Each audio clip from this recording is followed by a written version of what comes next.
오늘 국내 증시는 이제 또 새로운 역사를 썼습니다. 신고가 랠리를 지속하는 중인데 사실 뭐 그동안 지수는 계속해서 좋았습니다. 근데 오늘은 제가 조금 더 마음이 가볍기는 해요. 왜냐면 그동안은 섹터 쏠림이 좀 심해서 가는 종목만 계속 가다 보니까 살짝 소외되는 섹터들이 있었습니다. 근데 오늘 같은 경우에는 그동안 조금 부진했었던 섹터들이 좀 올라왔단 말이에요. 뭐 제약바이오주도 좀 올라왔고, 그다음에 로봇 관련된 종목군들도 좀 올라왔고, 또 유통주는 계속해서 강한 흐름이 좀 나타났고, 또 일부 개별주들의 강세도 나타났습니다. 그래서 소외주를 갖고 계셨던 분들이 조금 이제 위안을 얻을 수 있는 뭐 그런 하루가 아니었나 이런 생각인데, 물론 이제 모든 섹터에 다 수급이 들어오지는 않았습니다. 근데 지금 보시면 어찌되었던 간에 이제 수급의 확장이라는 생각은 들어요. 그러니까 순환매랑 확장은 좀 다르죠. 순환매는 일정 종목이 강했으면 그 종목에서 수급이 빠져서 다른 종목으로 들어가는 게 순환매. 그러면 순환매에서 수급이 빠져나가는 종목은 눌리고 다른 종목이 올라가는 이런 형태인데, 지금은 수급의 확장. 그러니까 반도체주가 계속해서 중심을 잡아주는 상태에서 반도체주의 수급이 빠지지 않고 다른 섹터까지, 소외 섹터까지도 수급이 확산되는 그런 모습입니다. 이게 어떻게 보면 굉장히 전형적인 강세장의 모습이라는 생각은 들거든요. 아직은 이제 대외적인 리스크가 좀 남아있고 단기적으로 지수가 많이 올라와서 기술적 부담이 생길 수도 있습니다만, 현재까지는 기대감을 가질 수 있는 그런 시장의 환경이 아닌가 이렇게 생각이 됩니다. 자, 보면 이제 반도체가 이끄는 신고가 랠리라고 좀 제가 타이틀을 한번 잡아봤어요. 그래서 반도체가 이끌고 다른 섹터들이 이제 순환을 돈다 이렇게 보는데, 한미 반도체가 참 강하게 움직였습니다. 그래서 고객사 다변화에 대한 기대감이 꾸준하게 부각되면서 오늘 뭐 거의 상한가 근처까지 갔습니다. 자, 반도체 장비주 보유하고 계신 분들 대부분 이제 수익권이셨을 텐데, 한미 반도체를 갖고 있으셨던 분들은 정말 좀 소외감을 많이 느낄 수 있었거든요. 근데 오늘 이제 고점을 뚫어주면서 그런 소외감을 좀 해결했다라고 보시면 될 것 같아요. 그래서 HBM4에서의 TC 본더 공정은 뭐 아직까지는 필수다라고 보시면 되겠고요. 하이브리드 공정까지 넘어가지는 못했습니다. 그래서 TC 공정에 대한 기대감 계속해서 유지되고 있고, 요즘에 그 칩의 크기가 계속해서 커진단 말이에요. 그럼 D램의 크기도 커집니다. 그럼 이 커진 D램을 적층하려면 더 높은 기술력이 필요해요. 여기에 쓸 수 있는 게 또 한미반도체 하이브리드 TC 본더 거든요. 또 와이드 TC 본더가 이제 중간다리 역할을 또 해주겠죠. 그래서 와이드 TC 본더가 넓어진 칩을 적층해주고, 나중에 이제 하이브리드 본더로 가면 거기서도 한미반도체가 좀 중심 역할을 해줄 수 있지 않을까, 이런 기대감도 있고, 뭐 더 중요한 건 이제 고객사 다변화에 대한 기대감이라는 게 증권사에서 나온 분석이긴 한데, 순환매적 수급 흐름인 것 같기도 합니다. 한미반도체가 HBM의 중심에 있었던 종목임에도 불구하고 그동안 수급이 좀 없었기 때문에 그 부분이 좀 들어온 게 아닌가, 이런 생각도 들고요.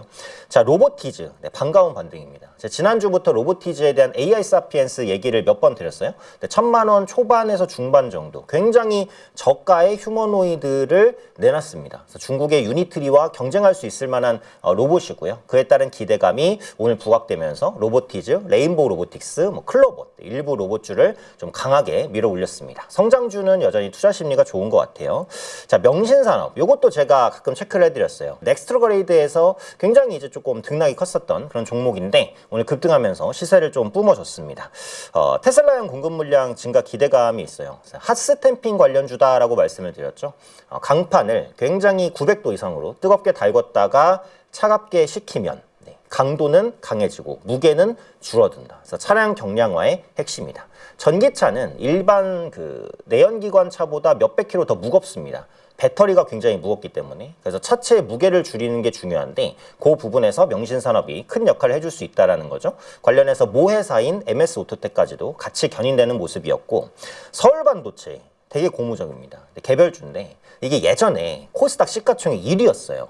아마 기억하시는 분들도 계실 거예요. 근데 그 지위를 완전히 내려놨죠. LED 시장이 너무 안 좋다 보니까 굉장히 안 좋았었는데, 최근에 저가 매수가 들어온 부분도 있고 차량용 LED 시장 성장 수혜 기대감도 함께 불었다라고 봅니다. 그러니까 제가 이제 가로치고 미니 LED라고 써놨는데, LED가 요즘에 OLED에 좀 밀리는 부분이 있잖아요. 근데 LED는 LED 나름대로의 역할이 있습니다. 가장 대표적인 게 차량용 조명. 그러니까 차량 내부의 조명 시장이 고성장을 할 거라고 봐요. 왜냐면 자율주행 시대가 오니까. 그러니까 자율주행 시대가 오면 우리가 차 안에서 다양한 활동들을 할 겁니다. 운전을 안 하니까. 영화를 볼 수도 있고 업무를 볼 수도 있고 뭐 잠을 잘 수도 있고 책을 볼 수도 있는 거거든요. 그러다 보니까 차 안에 인프라를 갖출 때 조명이 핵심일 수 있죠. 여기에 LED 조명을 또 서울반도체가 상당히 공급할 수 있지 않을까. 그 다음에 서울반도체가 가지고 있는 미니 LED 전용 기술이 있습니다. 빽빽하게 LED를 박아서 해상도를 높일 수 있는 기술인데 뭐 그래도 OLED보다 안 좋은 거 아니냐 이렇게 생각할 수도 있지만 요 미니 LED가 의료 분야에서 많이 쓰여요. 그러니까 OLED는 다 좋은데 이게 잔상이 남는 그런 어떻게 보면 단점을 가지고 있습니다. 근데 이 LED는 잔상에서 좀 많이 자유롭거든요. 그래서 요게 이제 어디 쓰이냐? 그러니까 의료 LED. 그러니까 의료 부분에서의 디스플레이에 이 미니 LED가 많이 쓰여요. 잔상이 남으면 의료 그 화면은 아주 정확해야 됩니다. 조금이라도 오차가 있으면 안 돼요. 그래서 그런 부분을 잡을 때 서울반도체가 이 LED를 또 공급할 수 있다. 그래서 이런 모멘텀들이 같이 부각되면서 급등했었던. 그래서 수급이 확장되면서 좀 개별주도 급등했던 그런 하루가 아니었나 그런 생각이 듭니다. 특징 섹터를 보시면 오늘은 진짜 많아요. 근데 이거 다 적으면은 제가 이게 공간이 부족하기 때문에 대표적으로 6개만 적었습니다. 자, 철강주도 또 소액 섹터 중에 하나인데 오늘 또 한을 좀 풀었습니다. 포스코 스틸리온과 동국제강 급등했죠. 뭐 포스코 스틸리온은 이제 그 액면 분할이었나요? 아마 그 이슈도 있었는데 AI 데이터 센터발 이슈가 철강주를 전체적으로 끌어올렸습니다. 그러니까 AI 데이터 센터에는 뭐 반도체도 들어가고 기판도 들어가고 전선도 들어가고 굉장히 많은 것들이 들어가는데 철도 많이 들어간단 말이죠. AI 데이터 센터를 이루는 근간, 그 뼈대, 그건 결국 철입니다. 그래서 AI 데이터 센터가 철강 수요를 견인할 수 있을 것이다라는 기대감. 이게 이제 아주 새로 나온 건 아니고 아마 한 지난달 정도에 현대제철에서 이 모멘텀 때문에 한번 올라가기는 했어요. 근데 그 이후에 좀 뜨뜻미지근하다가 오늘 또 순환매가 돌았습니다. 철강주가 워낙에 PBR 매력이 있는 종목이다 보니까 수급이 들어온 게 아닌가 이런 생각이 있고요. 제약주, 오늘 제약주의 반등이 참 반갑습니다. 삼천당 제약은 바닥권에서 한 번 더 수급이 들어왔고요. ABL 바이오, ST팜, 뭐 일부 이제 제약바이오 종목군들 다 올라온 건 아닌데 그래도 대장격에서 움직이는 뭐 리가켄 바이오라든지 이런 종목군들 수급 괜찮게 들어왔습니다. 전력기기는 참 대단해요. 효성중공업과 HD현대일렉트릭, 특히 효성중공업은 워낙에 비싸기 때문에 지금 거의 400만 원 육박하죠. 액면 분할에 대한 기대감은 아직은 있습니다. 그래서 이런 부분에 대한 기대감이 반영되는지 한번 보시면 되겠고 유리기판도 제가 이 시간을 통해서 몇 번 말씀을 드렸습니다. 그래서 오늘은 그 유리기판 대장주 중에선 뭐 SKC가 올라가긴 했는데 또 오늘은 이제 장비주 중심으로 좀 많이 수급이 들어왔어요.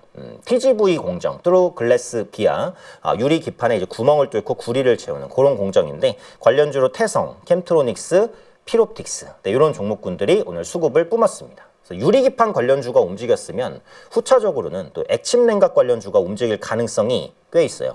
그래서 액침냉각 관련주들 한번 체크해 보시면 또 투자의 힌트가 되지 않을까 이런 생각은 듭니다. 로봇주의 반등도 반갑습니다. 로보티즈 앞서 말씀드렸죠. AI 사피엔스 그리고 레인보우 로보틱스 현재 그 로봇주의 거의 뭐 대장격 종목 중에 하나다라고 볼 수 있을 것 같은데 오늘 레인보우 로보틱스도 수급이 좀 들어오면서 로봇 시장 확장에 대한 기대감 좀 분출했습니다. 이게 로보티즈의 AI 사피엔스가 분명히 영향을 미쳤다라고 봐요. 그러니까 로봇은 결국은 가격을 낮춰서 보급화시키는 게 핵심이다라는 말씀을 드렸어요. 중국의 유니트리가 중국 로봇 시장에서 굉장히 중요한 위치에 있는 것은 로봇트리의 기술력 때문이 아니고 저렴한 가격 때문이다. 전에 말씀드렸습니다. 그래서 그런 부분들을 로보티즈가 이번에 보여줬어요. 한국도 싸게 로봇 만들 수 있다. 봐라. 그래서 그런 부분들이 로봇주의 투자 심리를 개선시키는데 충분히 도움을 주지 않았나라는 생각입니다. 자, 그리고 내수주, 백화점주 제가 자주 말씀드렸죠. 성장률 어마어마하게 좋아진다. 현대백화점 실적 기대감에 말 그대로 그냥 슈팅 보였고요. 호텔신라는 이제 자사주 매입 이슈도 있었는데 지금 외국인 관광객이 엄청 많이 국내로 들어오고 있거든요. 근데 호텔이 부족하다고 합니다. 그래서 그에 따른 수혜를 받을 수 있을 것이다 라는 기대감에 급등했습니다. 자, 유통주가 더 이상 지루한 섹터가 아니죠. 상당히 강한 모습들. 그리고 추가적으로 화장품 관련된 종목군들도 선별적으로 조금 움직였다라고 보시면 좋을 것 같아요. 자, 국내 주요 이슈 한번 보겠습니다. BNK에서 이런 언급이 있었어요. SK하이닉스의 투자 의견을 매수해서 보유로 하향했다. 이런 전망들도 필요합니다. 지금 이제 하이닉스랑 삼성전자. 물론 저도 이제 주가는 더 갈 거라고 봐요. 근데 이제 모두가 다 간다고 하는 건 리스크가 있잖아요. 그래서 이렇게 보수적인 의견도 체크해 볼 필요가 있는데 이유는 결국은 메모리 가격 상승 폭이 줄어들 것이다라는 게 핵심입니다. 근데 이건 당연하죠. 왜냐면 지금까지 메모리 가격이 너무 올랐어요. 굉장히 가파른 속도로 올라왔기 때문에 하반기에 메모리 가격 추가 상승은 가능할 거라고 보지만 상반기 정도의 속도로 메모리 가격이 올라가지는 않을 겁니다. 그리고 지금은 수익성이 HBM보다 범용 D램이 더 좋아요. 공급 부족 때문에. 그래서 HBM 비중이 늘어나면 실질적으로 영업이익률은 오히려 깎일 것이다. 이런 전망들이 나왔는데 저는 지금의 주가가 그것까지도 감안한 주가가 아닐까라고도 사실 조심스럽게 좀 생각을 해보기는 합니다. 그래서 하반기에는 이제 P의 성장이 아니라 Q의 성장이죠. 가격으로 성장하기는 이제 조금 힘들고 양으로 성장해야 됩니다. 그래서 상반기까지는 우리가 그 메모리 가격이 얼마나 빨리 올라가냐, 고정거래 가격이 얼마나 올라가냐 여기에 포커스를 뒀다면 하반기에는 가격 상승은 조금 둔해질지 몰라도 양적으로 어느 정도의 성장을 하느냐 여기에 시장의 포커스가 맞춰질 것 같아요. 그래서 그 양적 성장을 맞춘다면 삼성전자와 SK하이닉스는 추가적인 레벨업을 한 단계 더 할 수 있지 않을까. 그래서 P에서 Q로 반도체주를 보는 관점이 넘어가고 있다는 게 굉장히 중요한 이슈인 것 같습니다. 이 부분에 대해서는 다음에 또 자세하게 한번 다뤄보도록 하고요. 공모펀드를 보면 요즘에 채권형 비중이 많이 줄고 주식형 비중이 늘었어요. 보시면 공모펀드의 주식형이 32%, 채권형이 15%잖아요. 2배 차이 납니다. 이게 연초만 해도 별 차이가 안 났거든요. 그러니까 지금 채권형 펀드에서 주식형 펀드로 자금이 계속 이동하고 있다라는 겁니다. 그래서 앞으로도 이 이동이 계속된다면 유동성 효과는 뭐 꾸준히 좀 볼 수 있지 않을까 이런 생각도 있어요. 이것도 한번 참고 내용이고요. 그리고 요거는 괜찮은 내용인 것 같아요. 금감원에서 상장사의 임원 보수를 성과에 연계해서 공시하겠다라고 했습니다. 그래서 우리가 공시 시스템을 보면 임원들의 보수가 얼마인지를 볼 수 있어요. 네, 그걸 보면 와 진짜 임원들의 보수가 세다 이런 얘기 생각을 합니다. 적자 기업인데도 보수가 엄청 많은 경우가 많아요. 그래서 이거는 정말 어떻게 뭐를 했길래 이렇게 많이 받을까 그거 좀 의심하신 분들 계신가요? 그래서 그런 분들을 위해서 성과에 연계해서 공시를 하겠다라고 합니다. 그러니까 상장사의 임원 보수가 나오잖아요. 그럼 그 보수 옆에 이렇게 높은 보수가 어떤 성장으로 인해서 정당화되는가 요걸 공시하겠다는 거예요. 이러면 기업 입장에서 별로 성과 없이 임원의 보수를 무조건 많이 주는 게 어렵겠죠. 우리가 알기가 쉬우니까. 이 임원의 어떤 역할이 보수로 연결됐는지를. 그죠? 그래서 이런 것도 결국은 현재 코리아 디스카운트를 좀 해소하는 긍정적인 움직임이라고 생각을 합니다. 그래서 어떤 식으로 공시가 바뀔지는 모르겠지만 최근에 제약바이오주가 조금 개인 투자분들이 알기 쉽게 공시를 해라. 그러니까 임상, 일상, 이상 통과 혹은 실패가 어떤 의미인지를 풀어서 설명을 해라. 이렇게 이제 준비를 하고 있잖아요. 그래서 하반기에는 공시 체계가 바뀔 건데 그런 것과 비슷하게 금감원에서도 상장사 임원의 보수를 어떻게 이렇게 책정했는지를 밝혀라 요겁니다. 그래서 공시 시스템이 조금 더 투명해지지 않을까 이런 부분들까지 한번 보시면 될 것 같아요. 자 이제 그림 한번 보겠습니다. 그림 보면 정제마진인데 지금 실적 시즌이잖아요. 그래서 1분기에 실적이 좋을 섹터들이 많은데 1분기에 진짜 엄청난 실적을 보일 섹터가 있습니다. 바로 정유주입니다. 정유주라고 하면 GS, S-오일, 그다음에 SK이노베이션 이런 종목이겠죠. 자, 정제 마진을 보면 이게 17년부터 25년까지가 여기 그래프랑 이렇게 흑백으로 된 게 레인지예요. 근데 지금 2026년의 정제 마진을 보면 이 레인지를 어마어마하게 뚫어냈습니다. 그러니까 정제 마진이 보통 배럴당 한 4에서 5달러 정도면 BEP, 손익분기점이라고 보거든요. 최근에는 20에서 30달러까지도 갑니다. 정말 엄청난 정제 마진이죠. 그리고 유가가 많이 올랐잖아요, 단기간에. 그래서 정유사들이 조금 쌌을 때, 그러니까 몇 개월 전에 유가가 쌌잖아요. 몇 개월 전에는 원유를 수입해서 그다음에 나프타, 경유, 등유, 항공유, 벙커시유 이런 것들로 정제해서 팔 때 그 시차가 3개월에서 4개월 정도 있는데 싸게 사서 비쌀 때 파니까 상당히 재고 부분에서도 차익을 많이 봅니다. 지금 컨센서스가 어마어마해요. S-오일도 1분기 한 1조 원 정도 영업이익 찍힐 것 같고요. SK이노베이션은 1조 원에서 2조까지 컨센서스가 굉장히 넓게 형성되어 있습니다. 근데 그럼에도 불구하고 정유주가 많이 올라가지는 못해요. 오늘은 오히려 조정받고. 왜냐면 이게 일회성 이익이다. 그러니까 결국은 유가는 하락하겠죠. 정제 마진도 결국은 꺾이겠죠.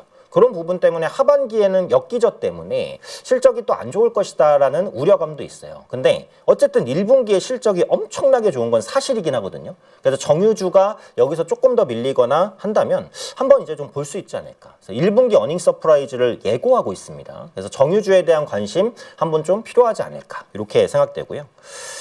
다음은 요거 한번 보겠습니다. 미시간대 기대 인플레이션과 심리지수인데 소비자 심리지수를 한번 볼게요. 꺾입니다. 그죠? 네, 우하향이에요. 아무래도 이제 유가가 올라가니까 우리가 이제 돈을 쓸 때 그 유가에 쓰는 비용이 늘어나죠. 그러니까 지금 보시면 최근까지도 미국의 소비는 좋아요. 근데 좋은데 그 소비 비중에서 에너지 비중이 많이 늘어났습니다. 그러니까 이 에너지는 안 쓸 수 없잖아요. 우리가 뭐 쉽게 말해서 차에 기름은 넣고 다녀야 돼요. 그죠? 그러다 보니까 그것도 소비에 들어가니까 소비가 개선된 건데 실질적으로 에너지를 빼고 나면 소비가 그렇게까지 엄청 좋은 건 사실 아니거든요. 약간의 착시 효과가 있다라는 부분이고 두 번째로 인플레이션 기대는 올라갑니다. 이게 좋지 않죠? 기대 인플레가 높아진다라는 것은 인플레를 예상하고 사람들이 돈을 이제 조금 더 많이 쓰면서 인플레를 더 자극할 수 있는 그런 요인이 되는 거거든요.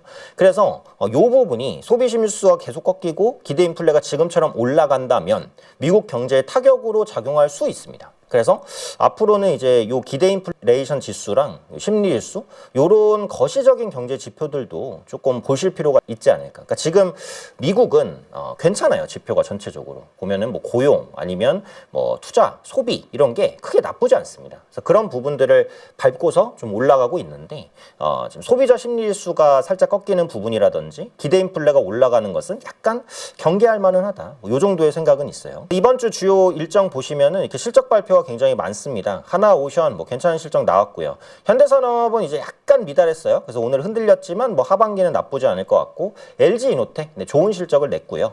그 다음에 삼성 SDI, 현대일렉트릭, 두산로보틱스 등등등 실적 발표하는 기업들 계속 보셔야 되고 수요일에도 이제 두산과 LX인터내셔널, 삼성물산, 아모레퍼시픽 요즘에 화장품주가 엄청 좋죠. 그래서 아모레퍼시픽 잘 나오는지 보고 한화비전, 한화 그 세미텍인데 한미반도체랑 경쟁 구도에 있는 TC본드 업체니까 또 실적이 중요할 것 같아요. 지금 이번 주 보시면 국내에서도 실적 발표가 엄청 많은데 해외에서도 엄청 많습니다. 그래서 이런 실적들 꼼꼼히 체크하실 필요는 있지 않을까. 자, 이 시간을 통해서 또 실적 관련된 얘기들 꾸준하게 정리해 드릴게요.